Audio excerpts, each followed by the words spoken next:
is Bhumika Singh. Welcome to Sour Energy. Today we have yet another personality who is making commendable impacts in his sector.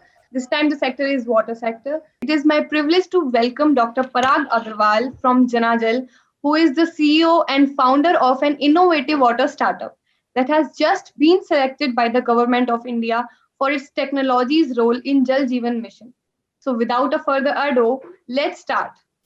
Congratulations, Dr. Agrawal, on the selection of Janajal Wow by the governments of India's Jal Shakti Ministry. This seems to be a massive win for the firm. What does it mean to you? How does it went for you? And what does it mean for your growth and future expansions?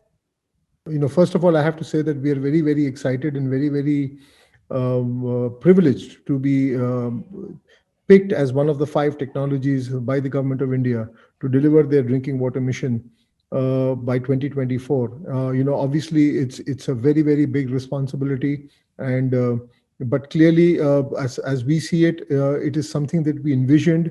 We clearly saw a role for the Janajal Wow to play in the water distribution and contribute towards the water distribution to meet the gaps in the water distribution. And that's where we were able to we worked on this on this innovation at our own end over the last 3 years, and brought it to a level of stability, extensive testing, prototyping, piloting, and we connected it to our tech platform.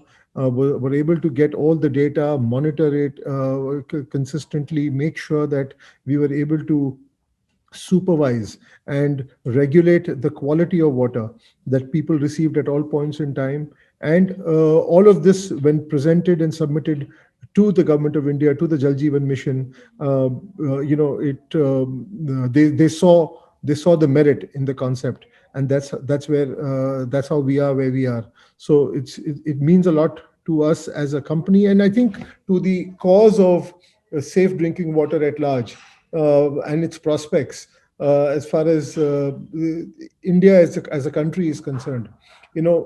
Clearly, the government's intent and understanding of the problems on the ground seems to also have been, it's very evident that they understand the problems. They see the role of how piped water to all, while it is something that they're already doing, they also understand that it is not possible to provide 100% piped water coverage to every household in India. So it is those gaps where piped water cannot be reached is where they would use the Janjal Wow and yet make drinking water available to people. So, it's a phenomenal opportunity, phenomenal platform, and it only increases the pressure on us to now go out and perform. So tell us more about the WOW vehicle in terms of capacity, in terms of partnership model, or the cost to the company, or water pricing. The Janajal Wow Water on Wheels is basically an electric vehicle that we developed, using lithium-ion batteries. It had to be stabilized for so many reasons in terms of its movement. Carrying water in bulk is not easy. Normally, it is done in large trucks and tankers, as we have seen on the roads. So having to do the same thing on smaller sized vehicles was a very big challenge, but we were able to stabilize that. We were able to get a carrying capacity of up to 600 liters. So the tank capacity is about 600 liters, and every wow is expected to do at least 3 rounds in a day. So it's basically not meant to treat water on it. It's only a delivery vehicle. So it carries safe treated water. It goes, delivers the water, comes back for a refill, goes again back into the community and delivers water. So it typically operates in a hub and spoke model around every existing water treatment plant, around every community level water treatment plant, where there is a huge amount of unutilized spare capacity, which has not, which has not been utilized for several years now. And that is owing to the lack of accessibility. That is owing to the lack of people coming there and collecting water, because water becomes heavy. Once you fill your can, every liter of water weighs 1 kilo. So it's easy to carry a can of 20 liters, which is empty, to go fill it. But once you fill it, that 20 liters becomes 20 kilos of weight. Yeah. So it's not easy to carry it back home. And that is the reason the adoption has not taken place. So that is where we decided to create this delivery mechanism, where now people can receive even 100 liters of water if they want at their doorstep. It's a mobile water supply option or a service. So how does the purification and sourcing typically happens? Does it happen near the distribution of area, or you have a separate plan for distribution for purification of the water? That's a great question, and it's very important to understand how does the wow really kick into operations. How does it really come into relevance? So, since 2013, ever since the company was formed, we always advocated the need for decentralized water treatment. So, just to put it in context, every city has a central plant. Let's say the municipal corporation has plants from where they treat the water and they release the water into the water pipeline grids of Yeah. the entire city, and every home and the entire city receives water. What we've been advocating for the last 7.5 years is that there needs to be a decentralized form of water treatment. So instead of having a central plant, it's important to have multiple small plants around the whole city. Therefore, even if there is a water outage in one part of the city, the rest of the city is still receiving water. With the Janajal Wow, what we've now established is the need for decentralized distribution of water as well. So on one hand, decentralized water treatment, and then further decentralized water distribution. So there is a huge amount of redundancy that comes into play. There is a huge amount of so the entire the water distribution, the water consumption is Hmm. now getting reinforced by the presence of multiple such units that are operating in tandem yet autonomously. And that is how people can receive water more consistently. So we all belong to the days we as we grew up, there was a time when there was no water coming in the home for 4 hours, maybe 6 hours. Even Yes. today there are areas where there is jahan pani kabhi kabhi aata hai Yes, instead yes. of kabhi kabhi Yeah. jata hai. So how do you kind of mitigate that? How do you make sure that water we can build a shared water economy in so many ways? So where there is water, we can actually transport water from there into another part where there is no water and make it available in an equitable manner. And that is exactly what we've tried to achieve through this. So when you're talking about transporting water, what drags our concern and our attention the most is you are using an electric powered vehicle. So was it always in the plan for you to have an electric powered vehicle for Yes. transporting water, or does it just happen? It's no coincidence. So one of the things that we consciously kept a focus on is sustainability, whether it was environment, whether it was water, whether it was the operating, whether it is financial sustainability. So sustainability is an overarching word that applies to all aspects of the operation. uh, it was important for us, it was very important to stay on the non-emitting side, on the non-polluting side as far as emissions are concerned. So we were never keen to use a diesel or a fuel powered platform. And electric vehicle, the way it has been shaping up in the last 2, 3, 4, 5 years, as it has been evolving, not just in India, Yeah. but globally. So what we decided was to keep the water, safe drinking water available at 1 rupee a liter, which includes absorbing all the costs, capital costs, operating costs, and allow leave enough margin for that social entrepreneur who's operating the Janjal Wow to be able to make a gainful living out of this activity. And that is where the electric vehicle also helps keep the costs low. Plus, the government's policies have only got more and more conducive. Since 2014, there was the FAME policy, and then FAME 2019, the FAME 2 policy that came Yes. out. That also provides for subsidies to lithium-ion batteries, and now they're Batteries. encouraging Yeah. recharging stations. They're encouraging swappable batteries. They're encouraging the whole ecosystem build out of electric vehicles, and that's where we envisioned that, and we built the Janjal Wow purely on as electric vehicles only. Having said that, what we also did in the last 6 months is we've built a CNG powered variant of the Janjal Wow as well. So we also have Janjal Wow now that is powered using compressed natural gas, which is also eco-friendly, which is also ESG compliant.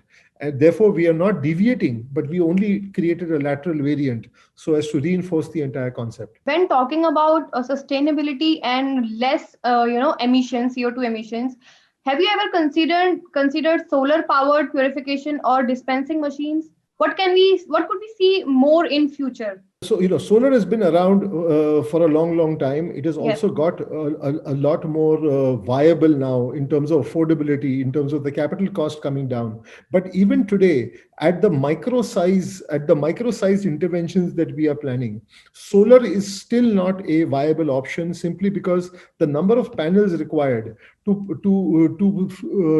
meet the energy needs of, let's say, the water treatment plant, or let's say the wow, may not it cannot be fulfilled at the size of the footprint which is available. So for example, some people have been telling us that why don't you put solar panels on the roof of the wow. So yes, that's a great idea, very good for the optics, very good looking, makes also sense. But if we put two panels on the top of the wow, it will probably be able to power up only 5-7% of the battery requirements, which is not enough to run the entire operation in a sustainable manner. Similarly, from our assessment of the running water treatment plants on solar, and we have created water treatment plants that are also powered by solar, but it is not the only source of power. So what we do is we use solar to augment certain functions of the water treatment plant, so that at least for to the extent of those functions, the needs are fully met, and not because just a partial support may actually hamper the operations in a consistent manner. So it remains an option, but we are hoping that solar panels can get smaller in size and be able to generate more energy than what they are currently. What is the capacity of a single wow vehicle? Actually, like I said, is up to 600 liters of safe water is what it can carry. But as it is expected to do at least 3 rounds, if not 4 rounds a day, we expect a wow to deliver anywhere from 1,800 to about 2,400 liters per day, to be able to sustain itself, to be able to sustain all the costs, to be able to cater to at least 75 to 100 households per day. So the estimate is that if each wow can deliver 20 liters of water to, on an average, 75 to 100 households a day, we're talking about approximately 2,000 liters of water being dispensed to by each wow, being served by each wow. How much do you charge for delivering water? The price to the end consumer is 1 rupee per liter. That is the price to the end consumer. So that was the biggest challenge as far as we are concerned, where we had to make sure that the affordability of the entire of the entire intent does not get compromised. The intent was clearly to democratize communities, democratize society through availability of safe water. As far as the startups are concerned, the one most usual thing that happens to the entrepreneurs is that they have to face challenges to the assumptions they have already made when they go to the market. So, tell us about the challenge you have faced having a pre-assumption or assumption after going to the market. So one thing we've done very consciously is we never built a 5-year business plan. We never built a 3-year business plan. So while we clearly understood where the company needed to go year on year, for 3 years, over 5 years, but we always internally maintained a very agile approach, and depending upon the global narrative and depending upon the very, very dynamic situation of water. So its availability, its problems, the types of contamination that water typically is challenged with, is faced with. The same location very often has given us a situation where suddenly the quality of the raw water has changed, and where we didn't need to provide for high TDS in the past, suddenly there was a fresh infusion of the raw water supply, and now the TDS level has shot up to 800, 900, 1200, where earlier it used to be around 300, 350. And then we need to deal with that. So we've always maintained a very agile approach when it comes to because the company has been focused on a solutions driven, a services driven approach to the water sector, and not a hardware driven approach as most other companies typically take. So most companies set up supply water treatment plants and then maintain them under AMCs. We don't do that. So if somebody comes to us saying they want to buy a water treatment plant, we tell them, look, don't buy it from us. We will be more expensive than what you might get in the market. But tomorrow, if you want that to keep that plant operational, if you want somebody to look after that plant on a daily basis and take care of it and manage it and maintain it, then you can reach out to us, because that is that is something that not many other people are willing to do. It's the tougher part of the water sector, and that's what we always have focused on. There are many water purification technologies have evolved so far, and most of them has this water wastage, tendency, ironically. So how do you purify water, managing or maintaining that you do not waste water? How do you manage wasting less water? So that is where our technology agnostic approach towards water treatment helps us. It's not a one shoe fits all approach. It's not a cookie cutter approach. It's a very, very I call it the doctor's approach. Similarly, is the approach we take in the water sector. We assess the condition of the raw water, and where, for example, an RO technology should not be used, we do not use it. So we have nothing against RO. I think RO is also a great technology, but it should not be applied everywhere by default, because that is where a lot of reject water also gets generated. So we use other alternative superior technologies, or equivalent technologies such as ultrafiltration, nanofiltration. There are mediums. So in different parts of the country, you have to understand there are different types of contamination. If we go into Rajasthan, there is fluoride. If you go into Maharashtra, there's iron. In Goa, there's iron. In West Bengal, in Jharkhand, in Bihar, there's arsenic. There is also iron. In Northeast, there's high amount of iron. So all these, I mean, recently in Vijayawada, the place called Eluru, there have been traces of nickel and lead found in the water. So different areas have different problems, and different problems demand customized solutions. It cannot be the same technology, and that's how we are able to save water to the best of our ability. Wherever possible, we try and do it. Where we cannot help it, then we try and find alternate uses for that reject water, so that the water does not really get wasted. So there are times when we recommend that there are toilet blocks that are built adjacent to water ATMs. So the reject water can actually be used for flushing, instead of just draining it into away from into the stormwater drains. So there are several ways to really, of course, like I said, it's a lot of effort. One has to stretch beyond one's scope of work to be able to build an end-to-end ecosystem. But we try and do it to the best of our ability. What drove you to change the firm's model from a product driven model to a service providing model? Also, what's the next biggest opportunity in the water sector according to you? First of all, we were never a product driven company. We were never a product driven company. We were always a services driven company. What we did was we kept adding more tools to enable us to provide the services. So, it's like when we started, we installed systems which we started to operate from day one of commissioning them. And then what we did was we realized we required a tech backbone to be able to remotely manage all the plants. So we built a tech platform. Then we realized that we required our own controllers, our own proprietary controllers, which we developed to collect all the data.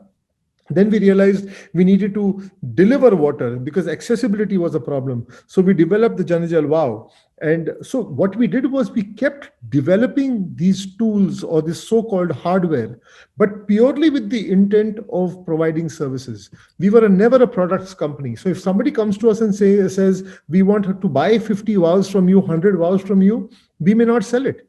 It's not a product. We are not in automobile selling. or in an automobile manufacturing and selling. That's not our business. So we will only engage with people who wish to take it and then operate it under our model, under our format. So that is the first question. What was the second part of your question? What is the next big opportunity in the water sector? The next big opportunity in the water sector is basically creating technology based interventions to deliver water to people on a water as a service model. Build out this shared water economy and ensure that more and more people benefit from getting access to safe water without having to actually put up their own plants in the house, without having to maintain their own. I mean, today everything is on demand, right? I mean, your movies are on demand. Your cable TV is on demand. Your channels are on demand. I mean, channels say, for 5 rupees per day, you can get access to so and so channel as a subscription model. So eventually, as we see it, the safe water will also become a subscription model, where as a household you can actually just secure a 12-month contract which says every day you will have 20 liters of safe water delivered to you, and you just receive it, and that's how you protect yourself from any kind of disruptions in the supply. As you have highlighted how Janajal is a for-profit yet social enterprise. So how much Right. does the CSR-led funding share in your total work right now? We work in conjunction with CSR activities. We work in conjunction with NGOs, charitable foundations, and trusts that are entrusted with the task of doing CSR. One of the demands of CSR from the corporate side is, for them to get ATG exemption for the amount of money that they invest in towards CSR activities. That is something that we as a company do not are unable to give. We are not able to give that. So what we do is we act as the execution partners with various NGOs and CSRs who receive the money and perhaps do not possess the expertise or the ability to implement sustainable projects on the ground. The one thing which has evolved even in CSR is there was a time when companies gave money. They wanted a water treatment plant installed, which would dispense water for free. But over a period of time, everybody's realized that water treatment plants cannot, should not dispense water for free, because then there is a huge amount of misuse of the water. There's a huge amount of wastage. And then the recurring costs associated with maintaining that water treatment plant, even if it is the electricity bill every month, the cost of consumables, replacement of membranes, filters, and all the consumables related to the water, maintaining the water quality, where will that cost come from? That also needs to be paid for. So invariably what has happened is, traditionally all these plants that have been set up under CSR have got into major difficulties in terms of being able to sustain their operating costs. Therefore now I think CSR is evolved to a level of sustainable CSR. So every company wants CSR to do CSR projects that can self-sustain over a long period of time, that does not have to keep going back to them and asking them for more money for doing their maintenance, for doing their operations. And that's where we play a very important role, because we create that sustainability in the entire operation. So for example, while with a full-blown even if it is as little as 50 paisa per liter, it's important for that 50 paisa to come from the consumer, so that they value the water that they're receiving and they consume every liter that they receive. If it's free, even somebody who needs 10 liters will take 50 liters and throw away 30 liters or 40 liters at some point, and saying it's old. But if it's priced at whatever value, it is always taken only as much as they need. How far do you think government can allow the private sector in as far as the water sector is concerned? So, the government remains the singular owner of water as a resource, water as a utility. So all utilities that you see right now are all government owned. I mean, I think not just in India, but globally for that matter. Privatization has only taken place when it comes to setting up the plants, or investing money into setting up the water treatment plants, or setting up the water infrastructure, so on and so forth. Having said that, I think we will always work as executioners on the ground. There is already ample precedence of private sector companies. There are global MNCs and very very large companies from all over the world that are doing PPPs and partnering with various city, state, and central government organizations to implement large water projects. I mean, desalination projects when they come up. I mean, recently Maharashtra announced a desalination project. There was one set up in Gujarat some time ago, very recently, inaugurated by the Honorable Prime Minister. So all of these projects are all private sector initiatives. So the interventions are already there. It's just a question of being able to, maintain the efficiency and the efficacy of the interventions on the ground. And I think that's where we feel that we will play a very significant role going forward. As you are providing purified water to the door to doors, so what do you suggest, and how do you motivate others to improve practices, to improve practices for cutting down the water wastage or the water pollution? It's a very large subject. I don't think, I mean, I wish we as an organization could have the kind of impact that is required. But the only thing that we can do from our side is create awareness. We create some social awareness camps. We set up 3 water knowledge resource centers with USAID in Delhi, Ghaziabad, and Surat. This was basically to spread the knowledge and awareness of safe water. We try and do these community sensitization programs. We create a lot of campaigns. On Children's Day, we gave away water to children at free of cost, to encourage children to come up and take water, understand, explain to people. We explain to them how investing a nominal cost towards safe water actually helps the families save a lot of money at the end of the month that they would have otherwise spent on medication, on hospitalization, or on lost salary due to absenteeism from work on account of poor health. So, and over a period of time, people understand that, when mothers come up to us saying that her child has actually gained 3 kgs of weight in 2 months, ever since she started taking this good water for her children. Those are the kind of impacts that we find, which are absolutely invaluable. And I think gradually that is the only way we can motivate people, is by doing those micro level sensitization programs and create awareness, and then hope that this proliferates. The government of India is also doing a great job. The Ministry of Jal Shakti has been advocating water conservation ever since the 2019.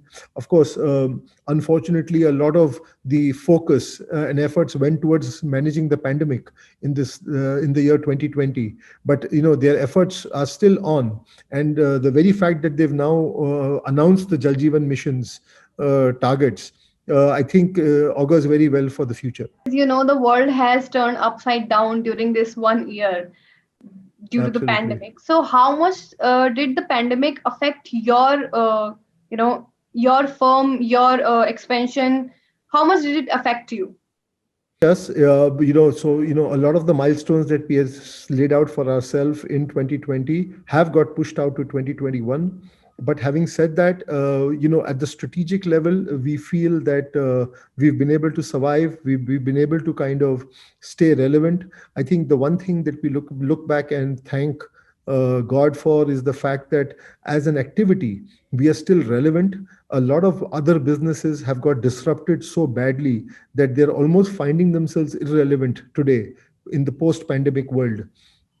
Today, the one thing we've experienced is that our activity of delivering safe water to people, while it was previously appreciated and recognized, but today it is more respected.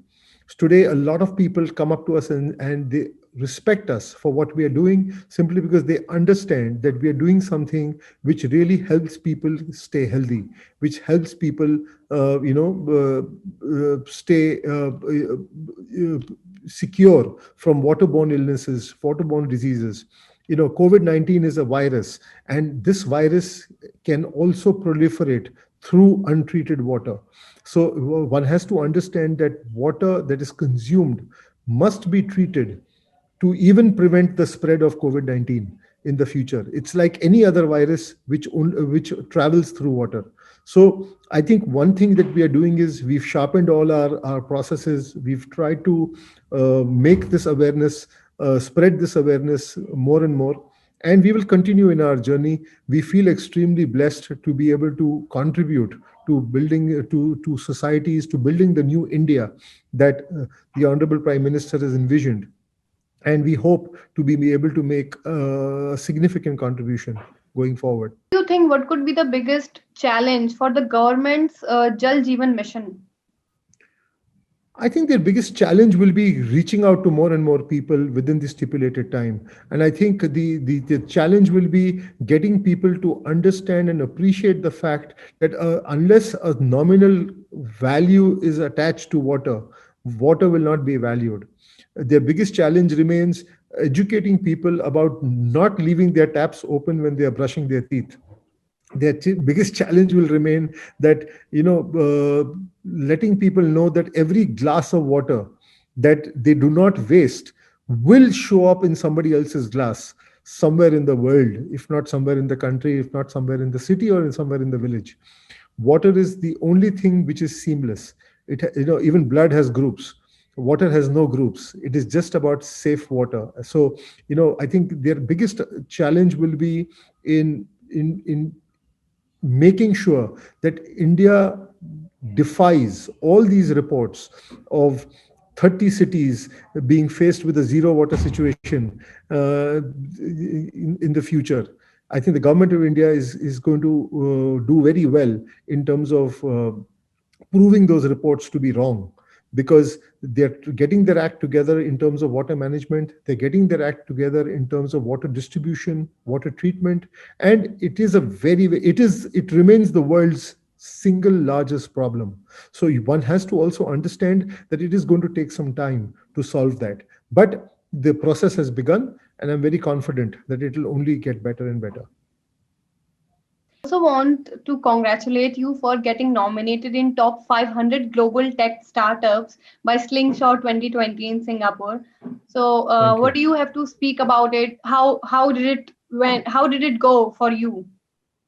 It was a very, very big win for us. It was a very big privilege for us to get nominated as a tech startup. It's important to put things in perspective. We started as a water ATM company. People perceived us as a small company that was trying to make safe water available. And today, to be recognized as one of top 500 global tech startups was and that too in Singapore, where technology is very, very mature. Technology is extremely refined.